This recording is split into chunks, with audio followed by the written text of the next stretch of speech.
to that end, this is something that, and I guess to dig back in onto Enoch again here.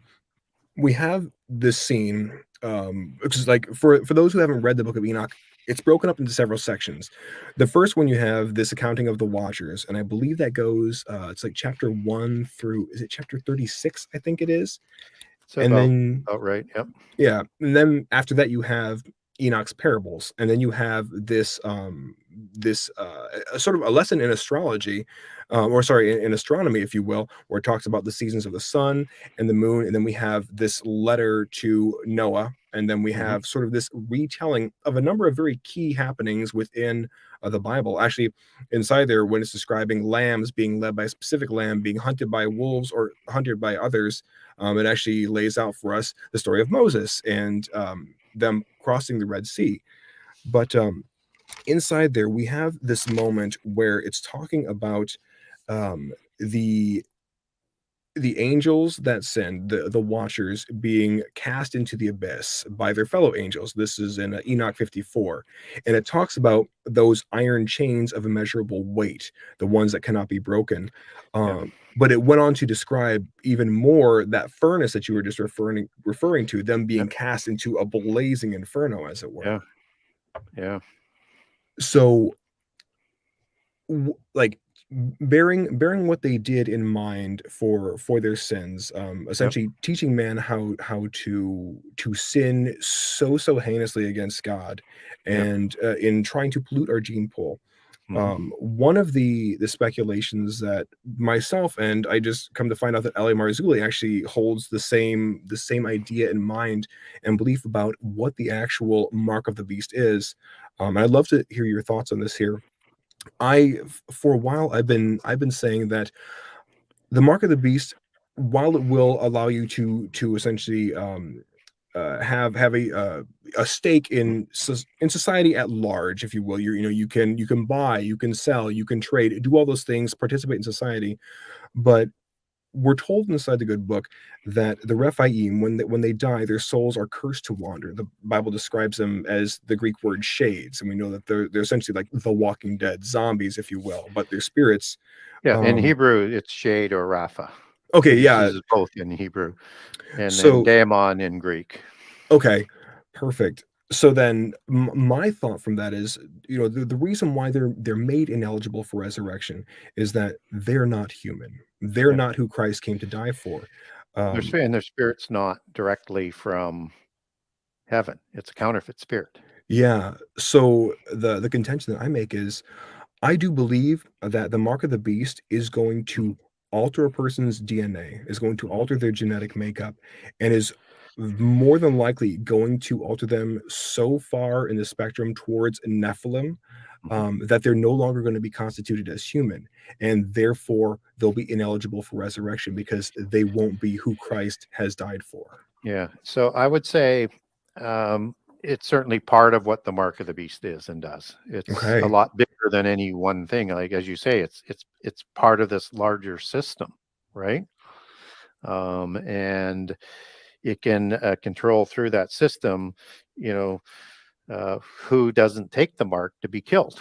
I mean, this is a talking image that comes with it that's connected to the mark of the beast. It's a teraphim, a talking idol. It's probably Mm, a dwelling place for demons and AI and the combination of all of that. But so it's the mark that marks people for wrath. They mhm. choose that. And will it do horrible things and change things at the DNA level? Absolutely. But there's something else that we need to remember, that all of the sins of the world are forgiven through Jesus' sacrifice, except for one. Blasphemy of the Holy Spirit. Yeah. So it's a little bit more than that, right? Than just the changing of the DNA, because they're Interesting. going to burn in the lake of fire forever.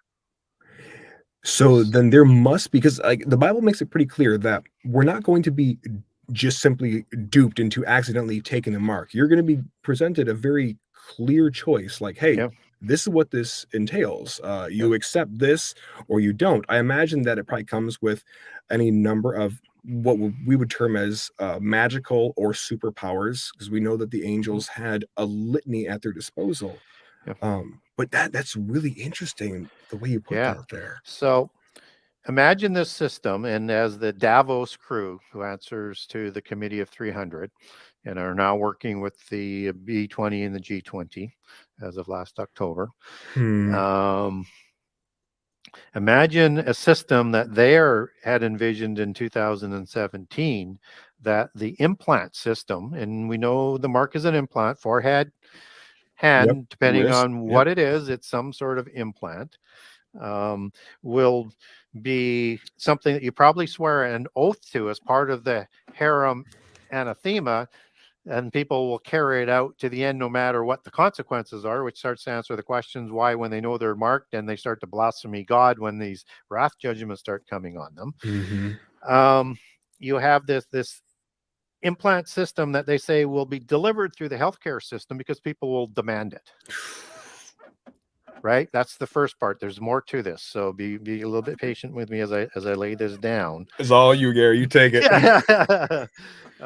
So this is going to be able to work at the digital level, at the gene level, at the quantum level, at the bot level.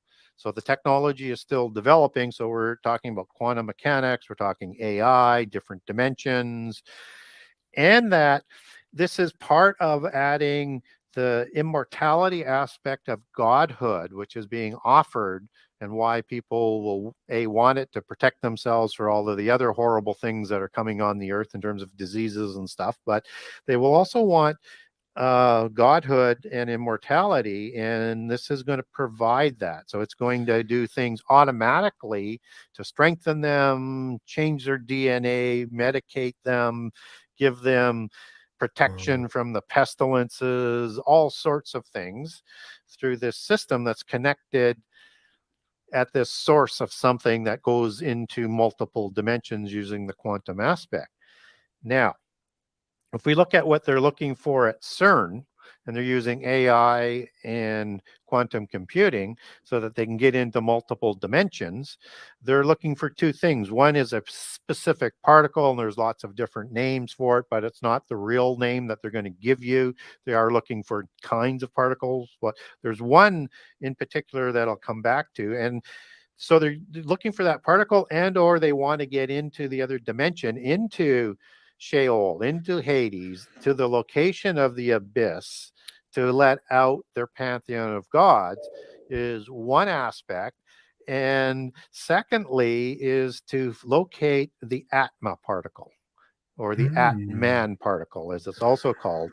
Quantum computing is said to have a requisite to understand the Vedas and the Upanishads to be able to have built the original math of quantum math that built the quantum computers that all of the initial scientists studied. And in the Upanishads, in the Bhagavad Gita, in the Vedas, it talks about this Atman particle. We would understand it through the New Age as divine essence, Hmm. which is uh, a spirit that controls all the knowledge or the wisdom of the complete multiverse or the metaverses. And this we would understand as Sophia, wisdom, like philosophy, the love of wisdom, the Hmm. love of Sophia, the mother goddess, right? This is a counterfeit of the Holy Spirit. This particle that they're looking for is invisible. You can measure what, if for lack of a better term, it's because it's not visible, but some you can measure particles that would be visible if you could see at that level. Hmm. But an invisible one, you can't measure it. And it is this sort of like ghost like particle that is invisible and merges with a measurable particle. And it contains all of the knowledge of everything that Wow. is through quantum entanglement dispersed instantaneously through all particles everywhere in all dimensions, that has all the knowledge. So they're trying to find that particle, tap into that technology, because in their belief system, and just as what was offered in the Garden of Eden, is you need unlimited knowledge as well as immortality. So what Satan was Hmm. offering Adam and Eve was what they call the tree of wisdom, which unfortunately the book of Enoch calls it, which is a Gnostic corruption of the book. And there are some corruptions in First Enoch. That would be one of it, not the tree of good and evil. It's, right? The knowledge of, they had some knowledge, but they didn't have all the knowledge. And Satan said that you will be like God. You will have all this knowledge. And they already had immortality because they were eating from the tree of life. But as soon as they ate, they broke the one rule. They were ostracized from Eden and lost their immortality because they didn't have access to the tree of life. So they're trying to pair this back up and to come back to what the New Age or the Gnostics or Theosophy calls the estate of Eden, or Eden being reinstated as their sort of doctrine, and where you have immortality and all of that knowledge. But you're counterfeiting this essence into your body in the spirit form that changes you, which is the counterfeit of the Holy Spirit. And that's what pushes it over the edge, I think. Wow. So it's both. Wow. I'm gonna sit with that for a second there. It goes right back to what we were talking about at sort of the top of the talk with the idea of a locality. Suddenly you have this singularity that becomes one with everything. Yeah, it's a hive mind. Wow. It's the ultimate hive mind. And what was understood by the occult bloodlines is that you had, with these genes that you were provided, that also provided the bloodline that produces the Rh negative blood, gene of Isis, the Elven gene, the fairy gene, the gens Julia, the LB gens, lots of different names for these bloodlines that go back to the Nephilim and to the Rephaim and to the fallen angels, is that you have inherited demigod traits, right? And one of them was the advantage to think in a hive mind so that you could work together to accomplish things. And so when you have these 10 Rephaim kings, just as Deuteronomy or Daniel 2:43 in the metallic empires talks about, the descendants of these metallic empires are going to mix their seed, commingle their seed with that of humans. You have a different race again being talked about here. That they had these things that were being passed on. But these 10 kings in Revelation 17 talks about, with one like mind will hand their power over to Antichrist. This is the hive mind that they talk about. And the hive mind is this whole sort of queen bee. They raise that up to that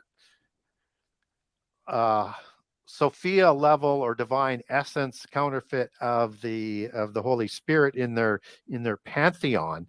That sort of starts to come together. But there's one other interesting thing that people don't really realize that's sitting there in the Bible is how the Israelites were able to go up against the giants and the hybrid giants, right? And God said he would deliver them up for them. And we get a couple occasions on there where he might be sending hail at, in the battle of Gibeon and places like that. But typically it says 3 times, I am going to deliver them up to you with hornets. Very, very odd, isn't it? And it would totally discombobulate them so that they would be attacking each other and you just walk up and just kill them because they're just going crazy. The natural enemy of the bee and of the hive is the hornet. Oh my gosh. Oh my, wow, that's so drove them into poetic. panic because they couldn't talk to each other. They didn't know how to do battle and do things without having that hive mind. So essentially, one's feeling panic, they're all now feeling panic. Yeah. My goodness. Oh, we're going deep tonight, folks. Real deep tonight. Oh my gosh. Yeah, I'm gonna have to watch back through this here and take myself some notes. I was a good boy this time around. I'm trying to keep my eyes off the paper. Yeah. Wow. Because I remember specifically, there's one instance where we have the angel of the Lord who's talking about having fought for Israel. I believe it's in the book of Judges when he's talking about this. And he specifically says, I essentially routed them before you with hornets. Yeah. 3 times we're told he will use hornets against the giants. Hmm. And so one expects that was always because they were always delivered up. Wow. Wow, wow, wow, wow. Man, we have really Yeah, really yeah, unpacked a lot here. yeah. We still got So 20 that's why minutes you left. have yeah, that's why you have this hive mind that's so much in science, and it's also part of their history. And you have like with the Anjou, they have, you know, these emblems that look like fleur de lis, but they're actually an allegory for bees. Wow. You can even look into entertainment. You look into Yeah, Star Trek with the Borgs. yeah, You know, it's this exactly the same thing. collective. And it has a queen. Man, it is so poetic. Yeah. Um, okay, so And their transhumanism, like all right. it's just they just encode it on all sorts of level as to who they are, where they came from, and what they're planning. You just have to understand the language they're talking in. Well, and I wondered this too with the trans agenda right now being what it is, and Yeah, especially inside the United States. I have a very, very sneaky suspicion that the mark of the beast will allow you to change your sex at the drop of a hat, do yeah, the same sorts of manipulation to your yeah, body that the Watchers were able to do. yeah. So transhumanism, transgenderism has similarities and essentially different wings of the same tactic of part of the overall game plan, overall strategy. And so the assumption is basically this, that your oikotarian is just the body, Mhm, and the soul and the mind, they classify the mind and the soul as being similar. It's not quite how we would understand it biblically, because the spirit merges with the soul, which is part of this world. And then the mind, it comes from the merging of the soul and the spirit. But they mhm, say the soul and the mind are the same thing, and that the body is like a sleeve, that you can replace a new body, transfer the consciousness, but you can only do that within the physical world. And if you notice, they never talk about the spirit. mhm, Everything in polytheism downplays the spirit because that comes from God. It's only about the soul that's part of this world. mhm. It's And like you, again, if you understand their understanding and their language, you start to know what they're talking about. So when they look at a spirit angel, it has no gender, but they can mhm, choose a gender. So if you're going to be a little god and raise yourself up to be that level, this in this art analogy through the soul versus the spirit, which permits you to choose your gender, you can be gender fluid, which is the other doctrine that they're starting to enter, that you can change your understanding of your gender as you go through your life. So that's that whole sort of complete allegory of their doctrine. it's gonna make it look so sexy to those who are already deluded and are confused. It's gonna Yeah, make it look so sexy to them. yeah. But they Um, can't talk about the spirit because then it would make them their belief system look inferior. yeah, it's very much like the same idea behind. There's actually a fantastic anime called Ghost in the Shell, where people they upgrade their bodies into like android type bodies or robots, and they're just Yep, depositing the soul from one into the other. Same yep, with the show Altered Carbon, where they actually yep. called their Sleeves. bodies sleeves. Yeah, Yep.